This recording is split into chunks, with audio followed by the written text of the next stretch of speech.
नमस्कार, मी तन्मय टिल्लू. कौल 24चा पोहोचला आहे अमरावती लोकसभा मतदारसंघात. हा मतदारसंघ म्हटलं की देशाच्याच नव्हे तर महाराष्ट्राच्या विविध महत्त्वाच्या राजकीय लोकांचा संबंध या मतदारसंघाशी आलेला पाहायला मिळतो.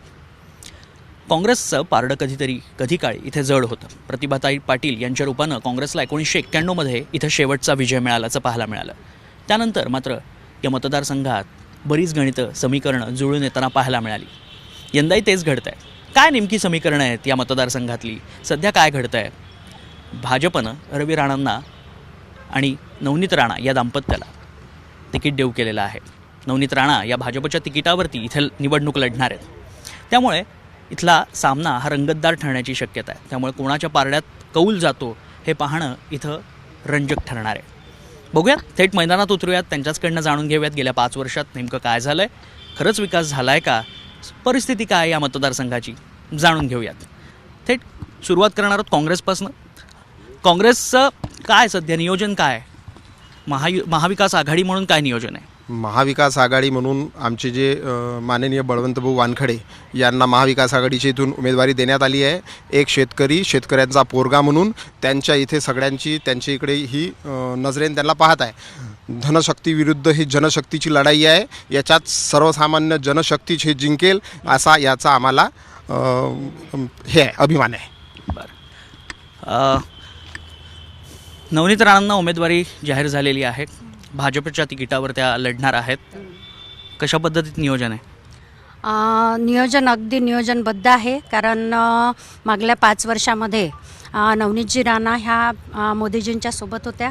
त्यांच्या प्रत्येक प्रश्न आणि अमरावती जिल्ह्याचा प्रत्येक प्रश्न त्यांनी ताकदीने तिथे मांडलाच नाही तर पूर्णसुद्धा केलेला आहे. आणि भरपूर त्यांनी विकास कामं केले आहे. आणि त्यांच्या विकास कामाच्या भरोशावर आणि मोदीजींचे हात परत या देशाचा विकास करण्यासाठी, त्यांचे हात बळकट करण्यासाठी त्यांना उमेदवार देण्यात आली आहे. त्यांच्यासोबत खूप सर्व जनता आहे, सर्व महिला शक्ती आहे.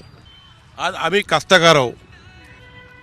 आमच्या ग्रामीण क्षेत्रामध्ये आपला नवनीतताई या 5 वर्षापासून खासदार आहे आणि त्यांचे पतिदेव 15 वर्षापासून आमदार आहे. आमच्या ग्रामीण क्षेत्रामध्ये एवढी वाईट कंडिशन आहे.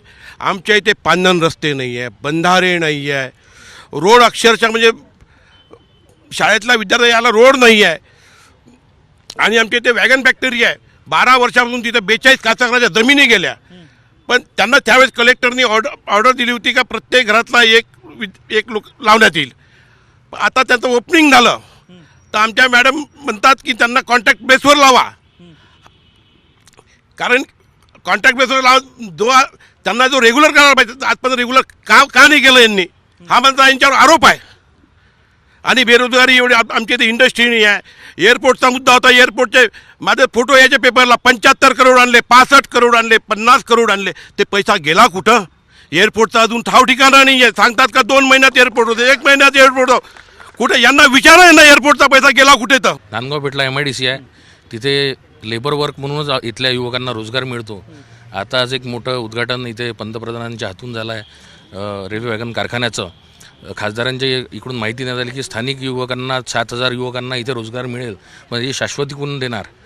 बेलोरा एअरपोर्ट अनेक वर्षापासून काम सुरू, आम्ही लहानपणापासून ऐकत आहे की त्याचं काम सुरू आहे. आज फ्लाईट सुरू होईल, उद्या फ्लाईट सुरू होईल. स्कायवॉकचा विषय आणि एक मोठं विधायक कार्य म्हणजे कोणतंच नाही. संत्रा नगरी म्हणून याला ओळखलं जातं, परंतु संत्रा प्रक्रिया प्रकल्प इथे नाही आहे. त्यानंतर आज तुम्ही बघत असाल महायुतीच्या त्या उमेदवार असल्यानंतरही महायुतीचे घटक पक्ष त्यांचे सोबत नाही आहेत. आज स्वतः भाजपच्या उमेदवार असताना भाजपचे लोक इथे गैरहजर आहेत. आणि महाविकास आघाडीचे उमेदवार असलेले जे बळवंतभाऊ वानखडे आहे त्यांच्यासोबत सुद्धा महाविकास आघाडीचे लोक नाही आहेत. म्हणजे राष्ट्रवादी नाही आहे तिथे. काय कारण काय? म्हणजे तुम्ही हे सांगताय मुद्दे, पण त्याचं काय कारण काय?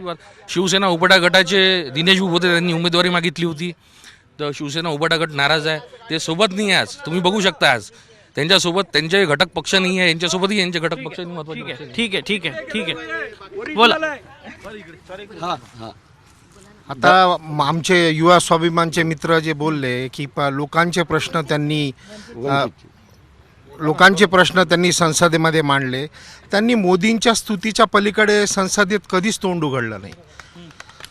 तुम्ही तपासून पहा, त्यांनी कुठलेही स्थानिक प्रश्न, आता लोकप्रतिनिधी याचा अर्थ काय? लोकांचा प्रतिनिधी जो स्थानिक प्रश्नांना उचलेल, त्यांनी कोणते स्थानिक प्रश्न उचलले? चिखलदऱ्याचा पाणी प्रश्न आज जसा आहे तसाच आहे. तिथे ते धरण करणार होते, आजपर्यंत धरण पूर्ण न झाले ना, कुठे आहे ते कागदावरच आहे फक्त. आणि उद्योग नाही, कुठलेही उद्योगधंदे नाही, काही. मग केलं काय त्यांनी शेवटी? 5 वर्ष राणाताई सभागृहात होत्या. शेतकरी आत्महत्येवर राणाताईंनी काय केलं? त्यानंतर अमरावती जिल्ह्यातला आरोग्याचा प्रश्न सगळ्यात मोठा आहे. आज जर इरविन दवाखान्यामध्ये गेले तर एका बेडवर 2 पेशंट आजची परिस्थिती आहे. काय केलं यांनी? रोजगार, सोयाबीन उत्पादक जिल्हा आहे हा. सोयाबीनला भाव काय देत आहेत? 2013मध्ये देवेंद्र फडणवीस साहेब दांडी यात्रा काढतात, त्यांना त्यावेळेस 6,000 भाव पाहिजे होता. मग आज का 4,000? 10 वर्षानंतरही का काय शेतकऱ्यांचं मरण बघायला आले आहेत का तुम्ही सत्तेत? ठीक आहे. एक मुद्दा, मी शेतकरी कुटुंबातला मुलगा आहे. माझा एक हरकतीचा असा मुद्दा आहे की 2014च्या आधी या लोकांनी कापूस दिंड्या काढल्या. देवेंद्र फडणवीसांनी समजा वेगवेगळे जे विरोधात होते आणि त्यावेळेस काँग्रेस सत्तेत होती. तर काँग्रेस सत्तेत त्यानंतर BJP सत्तेत आल्यानंतर यांनी म्हटलं होतं का कापसाला 10,000 रुपये भाव देणार, सोयाबीनला भाव देणार. ह्या सर्व गोष्टीला भाव न देता या लोकांनी नुसतं नेहमी काँग्रेसवर प्रश्न उपस्थित करतात का काँग्रेसनी काय केलं, आम्ही यांना निवडून कायच्यासाठी दिलं का आमच्या मालाला भाव भेटला पाहिजे. त्याच्यानंतर काँग्रेसच्या इकडे हात दाखवायचा यांना काही अधिकार राहिलेला नाही. यांनी 10 वर्षात काय केलं हे यांनी सांगावं. यांनी काँग्रेस असो, इथे आतापर्यंत मागच्याच वर्षी युवा स्वाभिमानचा खासदार झाला. याच्या आधी शिवसेनेची सत्ता होती 15 वर्ष. आनंदरावजी आडसोळीचे खासदार होते, त्याच्यानंतर युवा स्वाभिमानाचा खासदार झाला. ह्या जिल्ह्यातली कोणतीच समस्या निकाली लागली नाही. इथे BDL सँक्शन झालं, भारत डायनॅमिक्स लिमिटेड, जिथे 10,000 पोरांना रोजगार देणं होते. सत्ता BJPचीच होती, पण यांनी BDL इथे आणली नाही. यांनी जागा ॲक्युमुलेट करून ठेवली, पूर्ण जागा वेस्ट केली, पण काहीच केलेलं नाही. सेनेने काहीच केलं नाही आणि ह्या BJPने काहीच केलं नाही. म्हणून तुम्हाला सांगतो का, इथे हे अमरावतीची एवढी मोठी शोकांतिका आहे, इथे आरोग्याची सुविधा नाही. तुम्हाला महिला बालकल्याण डिपार्टमेंट आहे, ह्या एवढ्या अंगणवाडी आहे, इथं 70% अंगणवाडीत मेळघाटातल्या लाईन आणि फॅन नाही. जे गरीब पोरं आहे ते अंधारात शिकतात. आता ह्या सगळ्या गोष्टी इथे जर छोट्या छोट्या आउटस्कर्ट्समध्ये तुम्ही जाल तर एज्युकेशनची एवढी एक मास्तरी शाळा आहे, आणि हे काय मुलांना, गरीब मुलांना न्याय देणार आहे? हे सगळ्यांना फक्त भूलतापा देत आहे. मग ते कोणताही पक्ष असो, हे प्रस्थापित पक्ष फक्त मतदानाच्या वेळेस मतं घ्यायसाठी असतात. मतं घेतले, निवडून आले का ते कोणाचेच राहत नाही. ठीक. आमच्या प्रहार जनशक्ती पक्षाने यावेळेस बच्चूभाऊच्या नेतृत्वात आणि माननीय राजकुमारजी पटेल यांच्या नेतृत्वात जे रुग्णसेवक होते या जिल्ह्याचे 35 वर्षापासून जे रुग्णाची सेवा करत आहे, त्यांच्यावर एक या अमरावती जिल्ह्याच्या लोकसभेच्या खासदारची तिकीट देऊन त्यांच्यावर विश्वास केला आहे. बच्चूभाऊला पूर्ण भरोसा आहे की अमरावती जिल्ह्याचा जो खासदार आहे यावर्षी जे निवडून येईल ते फक्त दिनेश भूम येईल. या अमरावती जिल्ह्याच्या विकासासाठी दिनेश भूम हेच खासदार बनतील. वंचितची काय भूमिका? आपण जर पाहिलं असेल का, या ठिकाणी अमरावती जिल्ह्याची जी लोकसंख्या आहे 30 लाखाच्या जवळपास आहे, आणि अमरावतीचं जे जिल्हा रुग्णालय आहे जिथं मूलभूत आरोग्य सेवा दिली जाते आणि तिथं संपूर्ण गरीब लोक येतात. 30 लाखाची लोकसंख्या असून अमरावती जिल्ह्याचं सामान्य रुग्णालय हे 5 बेडचं आहे आणि संपूर्ण रुग्णालय 265 बेडचं आहे. त्यामुळे इथल्या गरीब जो रुग्ण असते, जो इमर्जन्सीचा अपघात झाला तर तो उपचाराभावी मरतो. 5 वर्षामध्ये खासदार मॅडमनी काय केलं त्यावर कोणत्याही प्रकारचं उत्तर घेऊ. माझ्या काँग्रेसच्या मित्रांनी सगळ्यांचा सूर हाच आहे, गेल्या 5 वर्षात नेमकं काय केलं? माझ्या काँग्रेसच्या मित्रांनी प्रश्न विचारला होता की शेतकऱ्यांकरता काय केलं. तुम्ही एवढे 50 वर्ष सत्तेमध्ये होता, 400 रुपये क्विंटलनं कापूस खरेदी करत होते, 1,000-1,200 रुपये क्विंटलनं सोयाबीन विकत घेत होते, आणि भ्रष्टाचार एवढा वाढला होता का ज्या ठिकाणी तिथून 1 रुपया निधी आलेला हा 85 पैसे या नेत्याच्या अधिकाऱ्याच्या खिशात जात होता. आता मोदीजीच्या नेतृत्वामध्ये 1 रुपया तिथून येते तर 1 रुपया पूर्ण त्याचा हिशोब असते. हे 85 पैसे पूर्ण काँग्रेसवाले खात होते. ठीक आहे. मी येतो. आमच्या शेतकऱ्याचा आजपर्यंत पीक विमा नाही भेटला. हे आमचे खासदार आमदार हे झोपे गेले आहेत का? यांना आता टाइम काय फक्त मुंबईला जो उद्धव ठाकरे साहेबांचा हनुमान चालीसा आणि महाशिवपुराण करायचं एवढा धंदा यांना राहिलेला आहे. येणाऱ्या इलेक्शनमध्ये आमच्या इथं महाविकास आघाडीचे बळवंतराव वानखडे चांगल्या भरघोस मतानं निवडून येईल आणि तो एक चांगला व्यक्तिमत्व आमचा त्यांना पाठिंबा आहे. ठीक आहे, मला महिलांची मतं जाणून घ्यायची आहेत. बोला. सर्वात बेरोजगारीचा प्रश्न आहे. अमरावती शहरामध्ये आत्ता नुकतंच मुलांच्या एक्झाम झाल्या, तिथे सगळ्यात मोठा पेपर फुटीचा जो प्रश्न झाला त्यावर खासदार नवनीत राणा काहीच बोलल्या नाही, काहीच काय ॲक्शन घेतल्या नाही असं मला वाटते. कारण यातले आमचे स्टुडंट पण भरपूर आहेत. बेरोजगारीवर शहरामध्ये आत्तापर्यंत त्यांनी काहीच केलं नाही. शेतकऱ्यांचे प्रश्न त्यांनी संसदेत कधीच मांडले नाही. महिलांच्या ज्या होत्या ज्या हॉस्पिटलमध्ये आहेत बेड उपलब्ध नाही आहेत. महत्त्वाचं आहे धारणीचा प्रश्न आहे, चिखलदरा आहे, तिथली तुम्ही व्यवस्था बघा. म्हणजे कुपोषित जे मुलं आहेत जी त्यांची स्थिती आहे ती अजूनही तशीच आहे. महिलांची जी स्थिती आहे ती अशीच आहे. ज्या काँग्रेसच्या काळामध्ये जे झालं सुईदोऱ्यापासून जी काँग्रेसने सुरुवात केली, आपण जे मोबाईलवर हे करतोय, आता जी सोशल मीडिया आहे ही काँग्रेसनीच दिलेली देण आहे. मी एवढंच सांगेल, कारण की माहिती आहे की जे आपल्याला करायचं आहे ते प्रॉपर महिलेचे प्रश्न मांडायला पाहिजे होते. पण एक महिला म्हणून महिलेनी संसदेत कुठलेच महिलांचे प्रश्न मांडले नाही, बेरोजगारीचे प्रश्न मांडले नाही. यात त्या सगळ्या याच्यात कमी पडल्या. त्या मुद्दा लक्षात आला. बोला. मला सर एक समजते, जर नवनीत राणाचं जर काम एवढं चांगलं असतं तर त्यांना स्वतःचा पक्ष सोडून बीजेपीवर उभं राहायची पाळी आली नसती. सर मला एक गोष्ट सांगा सर, अमरावतीमध्ये हरमन फार्मा नावाची कंपनी आली होती. हरमन फार्मा कंपनी का सोडून गेली अमरावतीतून हरमन फार्मा गाशा गुंडाळून का गेली? उत्तर हे लक्षात नवनीत राणा या खासदार होत्या. खासदाराचं काम काय आहे की पॉलिसी बनवणं. त्यांनी आतापर्यंत बेरोजगारी पॉलिसीवर बोलायला तयार नाही, कुपोषण झालं त्याच्यावर बोलायला तयार नाही. ठीक आहे, त्याच्यानंतर शेतकऱ्याच्या एवढ्या मोठ्या प्रमाणात इथे आत्महत्या झाल्या. म्हणजे विदर्भ असा विषय आहे की पूर्ण देशामध्ये सर्वात जास्त आत्महत्या जर होत असेल तर इथं झाल्या. त्याच्यावर संसदमध्ये त्यांनी पॉलिसी बनवायला पाहिजे होती, धोरण बनवायला पाहिजे. जर त्या म्हणते स्वतःला का मी BJP सोबत आहे, सत्तेत असून सुद्धा जर त्या पॉलिसी बनवत नाही आणि एकीकडे त्या संसदमध्ये काय म्हणतात पहा, जर इस देश में रहना है तो राम बोलना पडेगा. हे अत्यंत चुकीचं आहे. हे लक्षात घ्या. इथे लोकशाही आहे, इथं भारतीय संविधान महत्वाचं आहे. ठीक. मला एवढं समजते का 2019मध्ये ताई आली, महिलाबद्दल मान सन्मान आहे, पण ह्या महिला ॲक्टर मॅडम म्हणून बनवलेल्या आहे. Actor madam. गेल्या 10 वर्षापासून कुठलीच सरकारी भरती झाली नाही आणि गेल्या 1 वर्षापासून जे भरती प्रक्रिया होत आहे, मी तुम्हाला दाखवू इच्छितो की गेल्या एका वर्षात भरती प्रक्रिया जे सुरू झाली आहे ते TCS IBPS कंपनीमार्फत सुरू झालेली आहे आणि यात कुठलाही पारदर्शकपणा नाही आहे.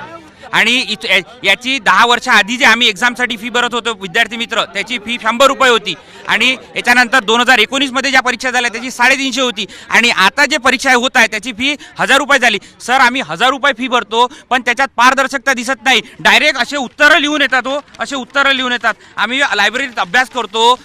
आम्ही देवेंद्र फडणवीस साहेब म्हणतात की आम्हाला सिरियस विद्यार्थी पाहिजे. सिरियस विद्यार्थी. आमचा बाप शेतात राबून राहिला, त्याच्या सोयाबीनला इथून 5 वर्ष पहिले 4000चाच भाव होता, 10 वर्ष पहिले 4000चा भाव होता. मग आमच्या पेपरची किंमत जे इथून 2014 साली 100 रुपये होती, फॉर्मची किंमत ती 10 वर्षानंतर 1000 रुपये झाली. तरी असे पेपरचे उत्तरं लिहून येतात. TCS कंपनी, कशाला TCS कंपनी पाहिजे हो? MPSC आहे ना, MPSC मार्फत घ्या ना. आमचे लोकप्रतिनिधी का नाही बोलत त्याच्या? निराधार महिलांसाठी 600 रुपये महिना होता निराधार महिलांचा, तो 600 रुपयावरून 1500 रुपये केला. त्यानंतर आता 3000साठी पण त्यांनी समोर बोललेले आहेत की 3000 रुपये त्यांचा महिना झाला पाहिजे निराधार महिलांचा. आणि शेतकऱ्यांसाठी शेतकरी सन्मानच्या एवढ्या योजना आहेत. काय केलं म्हणते शेतकऱ्यांसाठी? वर्षाला सेंट्रलकडनं 6000 रुपये मिळतात आणि स्टेटकडनं 6000 रुपये मिळतात. काय केलं म्हणते? 600 रुपयावरून 1500 रुपये महिना केला. मतदान देताना प्रत्येक मतदारांनी विचार करून मतदान द्यावे. आता मतदान देताना प्रत्येक मतदारांनी किराणा वाटप किंवा साडी वाटपच्या मागे न जाता आपल्याला जो 10 पट्टे टॅक्स जो लागलेला आहे, वाढीव टॅक्स लागला आहे, त्याच्यावर कोणी विषय उचलला, त्याच्यासाठी कोण लढाई लढत आहे, ही गोष्ट महत्त्वाची आहे. अगर कोणता उमेदवार आपल्याला मतदान मागायला येत असेल तर त्याला ती टॅक्स पावती द्यायला लावायची आणि ते टॅक्स भरून मागा. ती साडी आणि मतदानाच्या मागे न धावता, साडीच्या मागे न धावता ती टॅक्स आपल्याला वाढीव टॅक्स कसा भरून द्यायला लागलाय. याच्यानंतरही सुद्धा सांगतो, महानगरपालिकेत झालेले भ्रष्टाचार म्हणजे वडाडीमध्ये झालेला, वडाडीच्या सौंदर्यीकरणात जवळपास 5 कोटी रुपयाचा खोलीकरणाचा भ्रष्टाचार झाला. यांच्या छत्री तलावच्या सौंदर्यीकरणमध्ये भ्रष्टाचार झाला. मल्टिप्लेक्सची 300 कोटीची जागा ही यांनी फक्त 12 कोटी रुपयात विकण्याचा घाट रचला आहे. आता जे ऑर्बिट नावाच्या कंपनीला 19 कोटी रुपयाचा झाडं मोजण्याचा ठेका दिला. अशा वेगवेगळ्या प्रकरणात हे करत आहेत. आज अमरावतीत जवळपास या 2 वर्षात हजारोहून जास्त कुत्र्यांनी माणसांना चावा घेतलेला आहे, पण त्याच्यावर नसबंदी किंवा त्यांना मोकाट जनावरांना पकडण्याबाबतचं कोणतंही नियोजन महापालिके नाही. अशा या सगळ्या गोष्टीसाठी लोकप्रतिनिधी जबाबदार आहे. त्याच्यामुळे येणाऱ्या काळात प्रतिनिधी हा जबाबदार लोकप्रतिनिधी सर्व मतदारांनी निवडून द्यावा, एवढी आम्ही. ठीक बोला. माझा सगळ्यात पहिला प्रश्न हा आहे, हा पक्ष खुटीला टांगला, भाजपचा एक तरी कार्यकर्ता इथे आहे का? सगळ्यात पहिला प्रश्न यांना भाजप पाडणार. कोण पाडणार? भाजप. दुसरा सर नाही, सातत्यानं विचारणं होते, भाजप का नाही आहे? भारतीय जनता पार्टीचे सर्व कार्यकर्ते नेते आमच्या सोबत आहे. नवनीत राणाजी यांच्या सोबत आहे. ठीक आहे. जातीमध्ये तेल निर्माणाचा प्रयत्न केलेला आहे नवनीत राणांनी. मेलघाटमध्ये मच्छरदानासारख्या साड्या वाटल्या त्यांनी. कुपोषणाचा विषय, कुपोषणाबद्दल काही बोलत नाही. बेड मिळत नाही विद्यार्थ्यांना. पेपरफुटीचं प्रकरण चालू आहे, अजूनपर्यंत अद्याप खासदारताई बोलत नाही. ह्या खासदारताईने ह्या ॲक्टर मॅडम झालेला आहे. ठीक.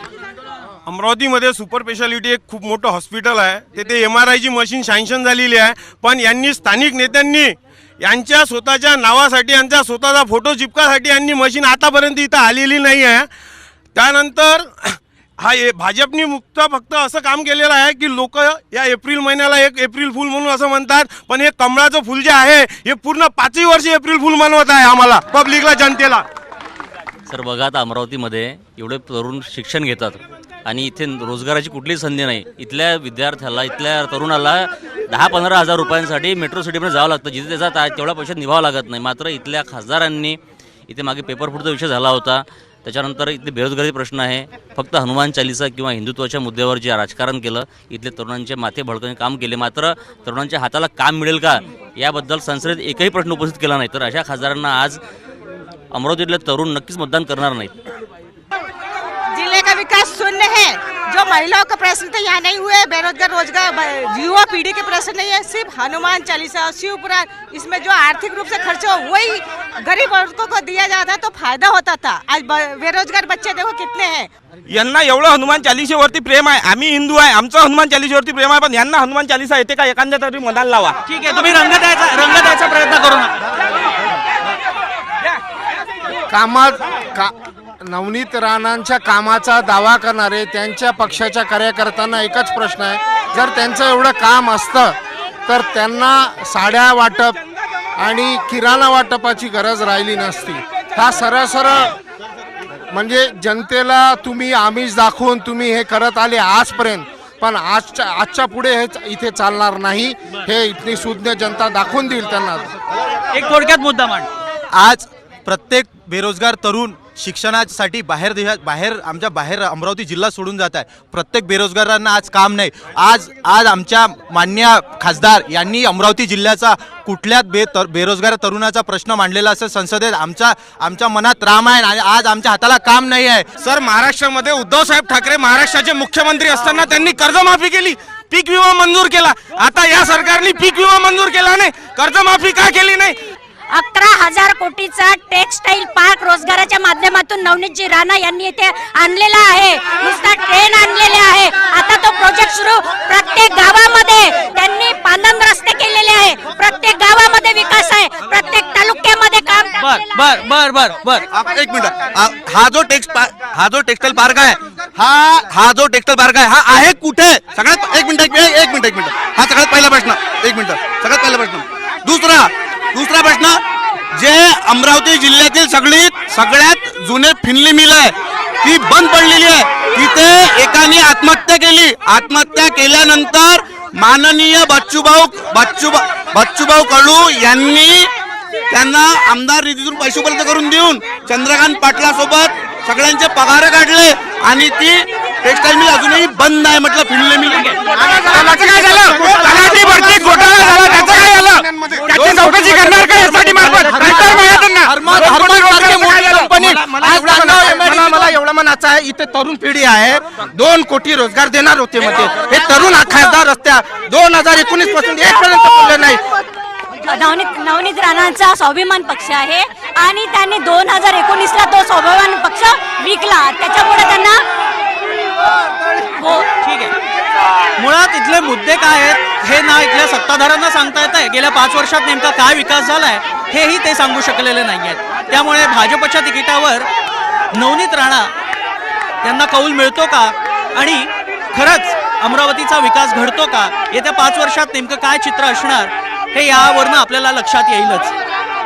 कॅमेरामॅन प्रकाशसह मी तन्मय टिल्लू, अमरावती.